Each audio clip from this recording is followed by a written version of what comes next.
AM Plan ini ekspor tanaman hias ke mancanegara. Betul tuh Om? Untuk saat ini iya. Untuk saat ini emang saya ekspor ke paling banyak sih untuk saat ini Amerika, Jerman.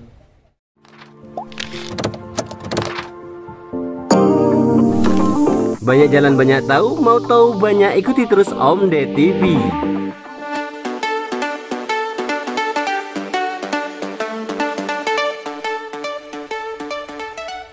Assalamualaikum, banyak jalan banyak tahu, mau tahu banyak ikuti terus Om Ded TV.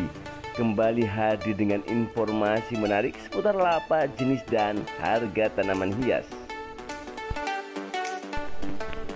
Peluang bisnis tanaman hias semakin hari kian menjanjikan. Kalau dilihat dari tren merawat tanaman aroid yang digandrungi hingga masyarakat global, hal ini sangat memungkinkan untuk pelaku usaha melakukan ekspor ke berbagai negara dalam rangka menyelamatkan anak bangsa dari bahaya kekurangan penghasilan. Nggak meski berbodal besar, nggak pakai ribet, asal tahu kiat dan strateginya. Berikut Om Ded akan ajak kalian jalan-jalan ke petani sukses yang telah merasakan manisnya cuan ekspor tanaman hias.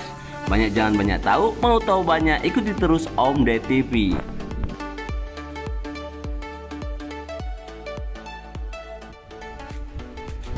Misi Om.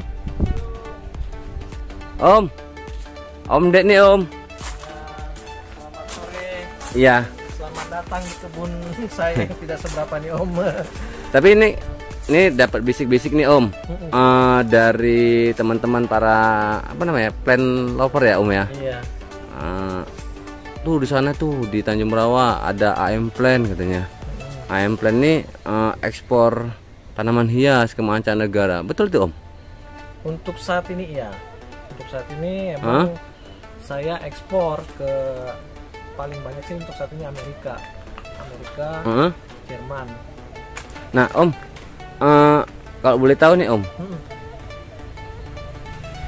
Om menangkap peluang itu jenis tanaman ini yang banyak disukai di Jerman, ini paling cari di Amerika, itu feelingnya atau? Kalau dibilang bagaimana cari tahu sih sebenarnya manfaatkan sosial media aja sih Om. Nah ini nih, berarti Om jualannya di sosial media contohnya? Platform yang saya pakai itu dua, Facebook,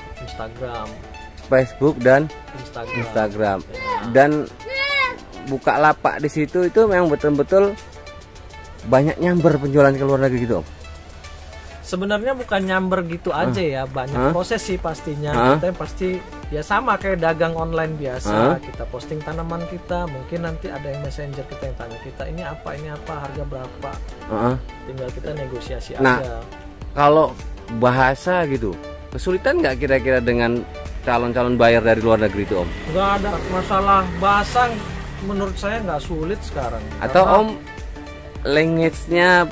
Kalau bahasa, kalau saya bilang bahasa Inggris saya juga nggak bagus-bagus banget kok. Jadi biasa-biasa aja bahasa Inggris saya. Kalaupun saya kesulitan dalam mengartikan itu bahasa, saya gunakan translate. Nggak payah sekarang ya kan Om? Nggak, mau bahasa apa aja bebas. Di Google, di Messenger kita bisa kita setting mau kita pakai bahasa apa, langsung bahasa Thai atau bahasa Portugis atau bahasa bebas. Ada Mbah Google? Iya, bukan Mbah Google, langsung di Messengernya. Langsung di Messengernya. Iya, udah canggih ya Om.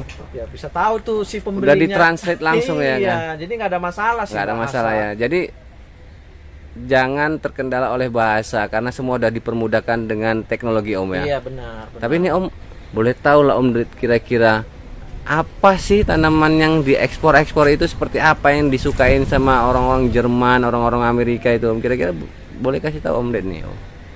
Sebenarnya mereka semua suka, semua tanaman itu suka. Karena kenapa mereka suka?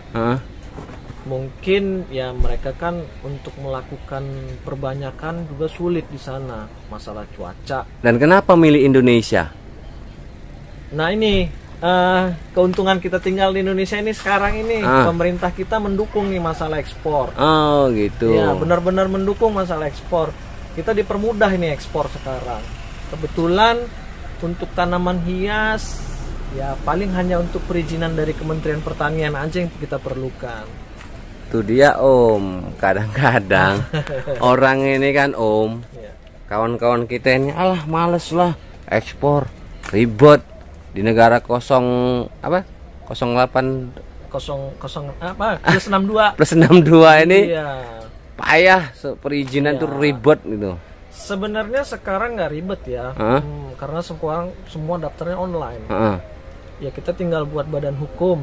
Ya, kita buat badan hukum, kita daftarkan ke Kementerian Pertanian, website mereka, Simple Pertanian ya kan. Nah, nanti kita sediakan apa yang mereka butuhkan. Contohnya sertifikat apa yang mereka butuhkan ya kita sediakan. Apalagi yang seperti NIB sekarang, NPWP itu aja sih nggak ribet sih Om. Kalaupun seribet-ribetnya, kalaupun mau ekspor, ya mungkin bisa lewat perusahaan kayak perusahaan saya under name istilahnya.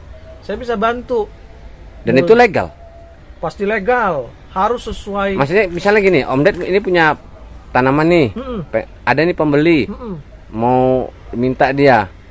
Cuman kan Om Ded nggak punya badan hukum. Iya. Yang masuk under name tadi itu Om Ded pakai. Benar. Segala transaksi finansialnya Om yang pegang.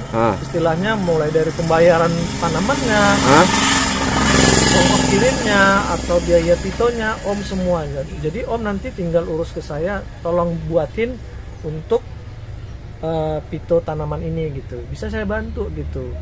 Nah, itu juga butuh proses ya, nggak langsung selesai karena kita harus buat ini juga. Semacam permohonan ke Kementerian Pertanian, permohonan namanya permohonan pengeluaran benih tanaman. Oke. Ya kan Om. Nih Om, boleh kasih tahu step by step nih Om. Kira-kira apa yang harus dilakukan sama kawan-kawan ini untuk bisa ekspor? Yang pertama cari pelanggan dulu pastinya ya. Iya. Buyer. Ketika sudah ada buyer, ya udah kita transaksi. Transaksi dengan buyer. Biasanya kan pembayaran lewat apa itu biasanya si buyer minta itu lewat rekening bersama, biasanya PayPal. Nah, PayPal, lakukan transaksi, sudah selesai transaksi, ajukan permohonan ke saya. Contohnya Om Ded nih. Om, saya mau ngirim tanaman ini ke Amerika. Kirim tanaman apa? Ini. Oh yaudah, minta namanya, alamatnya, jenis tanamannya sama jumlah tanamannya. Nanti saya buatkan permohonan ke Kementerian Pertanian. Ketika nanti sudah keluar SK-nya, surat keputusan menterinya, kita bisa ajukan ke karantina untuk dilaksanakan proses karantina tumbuhan. Iya. Selesai, udah keluar phytosanitary certificate, ya udah kita bisa kirim ke negara tujuan. Walaupun Om Ded belum punya CV nih ya. Ya, itu yang tadi saya bilang under name. Under name ya. Jadi fungsinya saya itu menjembatani antara penjual dan pembeli. Iya. Dan itu legal. Pasti legal. Legal ya. Jadi jangan takut ya kan kawan-kawan semuanya. Kita pasti legal. Berarti dapatnya Om apa nih? Jujur aja lah. Kira-kira fee. Ya, biaya membuat itu kan pasti ada. Di biaya pembuatan phytosanitary certificate itu sudah include lah di situ semua. Oke, nanti boleh dibicarakan bisi-bisi nanti berapa fee-nya ya. Bisa. Dan itu juga pada umumnya itu bukan rahasia umum lagi, buyer kok yang membayar ke kita. Oh gitu ya. Dan buyer itu rata-rata sudah tahu berapa biaya pitonya. Karena mereka sudah tahu yang bisa mengirim tanaman hias itu ke tempat mereka ya emang benar-benar terdaftar di badan resmi di istilahnya kementerian kita gitu. Jadi bukan asal kirim aja. Oke. Tapi Om Ded masih belum ngeh gitu ya, atau mungkin gimana ya? Karena nggak tahu lah gitu, babar blas nggak tahu Om Ded masalah ekspor. Jadi boleh dijelasin lagi tentang under name tadi itu Om. Oke. Ini ya Om ya. Jadi untuk proses ekspor itu kita nggak bisa asal kirim. Jadi kan ada tahapan-tahapan. Tahapan yang pertama. Ya, kita buat pengajuan dulu ke Kementerian Pertanian. Ya pastinya kita buat surat tertulis seperti ini. Mana nih Om? Ini. Seperti ini. Surat ini contoh suratnya. Iya, surat pernyataan dokumen yang disampaikan benar dan sah. Kemudian permohonan izin pengeluaran benih hortikultura dari wilayah negara RI. Di sini tuliskan jenis tanamannya terlampir, nanti bisa lihat lampirannya. Negara tujuan Amerika Serikat. Ya kan? Terus? Nah, ini. Jadi lampiran itu tertera nama si pembeli. Oh, gitu. Sesuai dengan ID dia. Kenapa sesuai dengan ID dia? Ketika nanti pitonya sejadi, kalau ada typo atau kesalahan pengetikan, itu nggak bakalan bisa masuk. Oh, gitu. Jadi benar-benar harus sesuai dengan alamatnya ya. Nama dan alamat itu harus sesuai.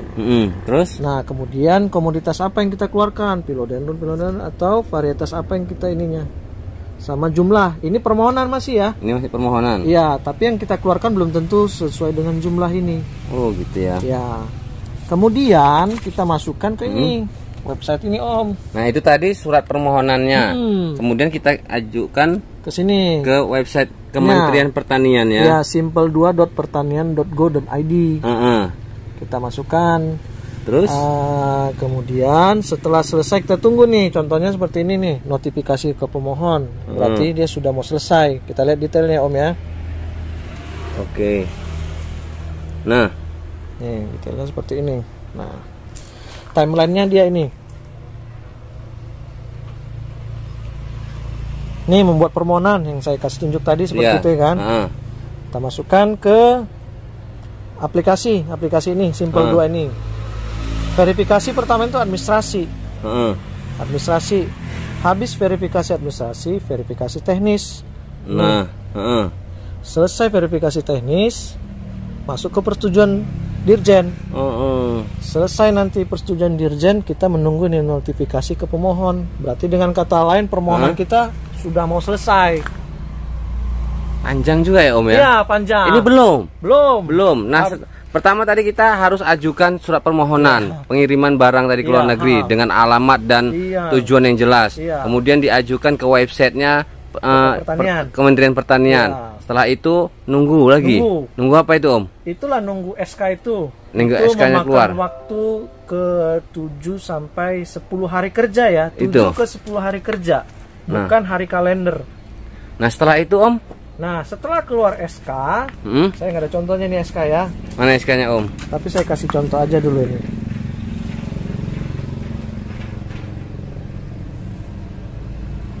Nih, contoh SK. Dokumen hasil. Nah, ketika keluar ini SK ini, nih SK seperti ini. Nah, kemudian kita ajukan ke online lagi, PPK online untuk karantina. Nah, terus setelah kita ajukan proses untuk karantina, dinyatakan tuh tanaman bebas hama, bebas nematoda, bebas pestisida, bebas hama, bebas nematoda dan lain-lain, bebas jamur. Dikeluarkanlah yang namanya phytosanitary certificate. Inilah contohnya. Nah, pito ini maksudnya apa ini, Om? Kalau sejatinya pito ini semacam kalau kita keluar negeri, paspor atau visa kita.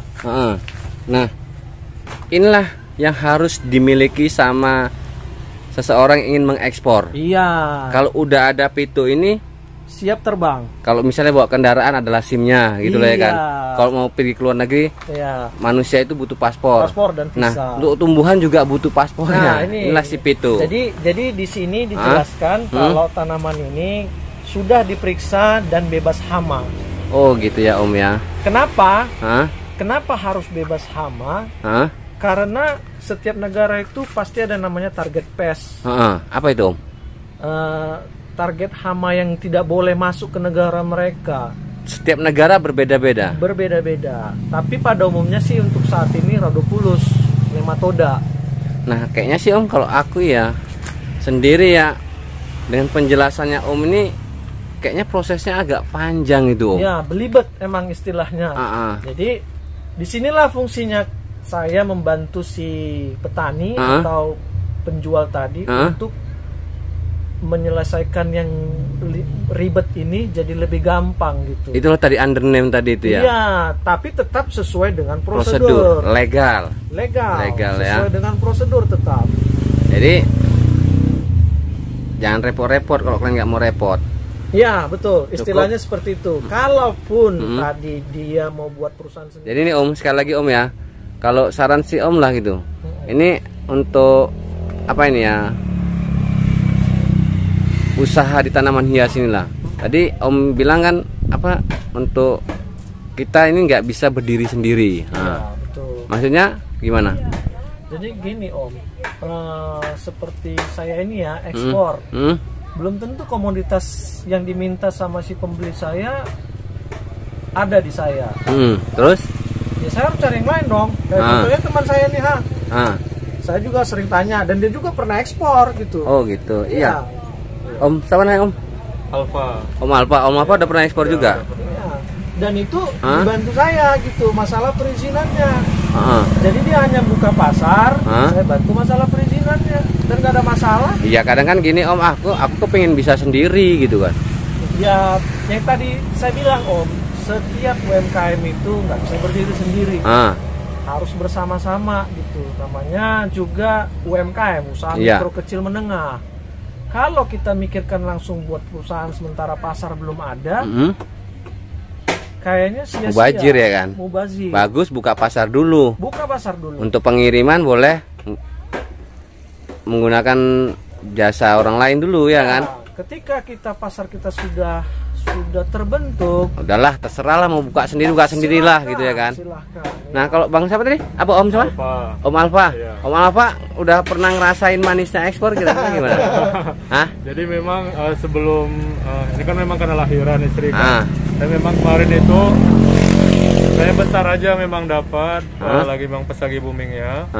Itu memang pernah ngerasakan lah manisnya ekspor. Saya juga nggak ribet, memang saya dapat klien, udah saya siap itu lepas tangan aja, langsung saya serahkan ke abang saya. Nanti saya minta tolong gimana Bang sampai semuanya sampai ke tangan si customer. Udah saya gitu aja. Gitu aja ya, nggak mau pusing-pusing ya. Nah, saya dapat profitnya aja udah. Om, ini kan untuk apa ya, pengiriman tadi kan udah Om jelaskan bla bla bla masalah teknis dan prosedurnya.